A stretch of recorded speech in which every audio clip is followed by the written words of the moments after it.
வணக்கம் மக்களே, welcome to Narmi tax. இன்று நாம் காண இருப்பது மோட்சம் வேண்டிய தயிர் பானைக்காரன் ததிபாண்டன் கதை.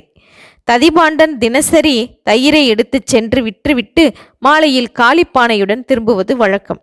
ஒரு நாள் யசோதை கிருஷ்ணரை தண்டிக்க வர யசோதையிடமிருந்து கிருஷ்ணர் தப்பித்து ஓடினார். அவ்வாறு ஓடும்போது வழியில் ததிபாண்டன் வெறும் பானையுடன் வருவதைக் கண்டு தன்னை அவனுடைய தயிர் பானையில் ஒழித்து வைக்குமாறும் தன்னுடைய தாயாரான யசோதையிடம் தன்னை பார்க்கவில்லை என்று கூறுமாறும் வேண்டிக் கொண்டார்.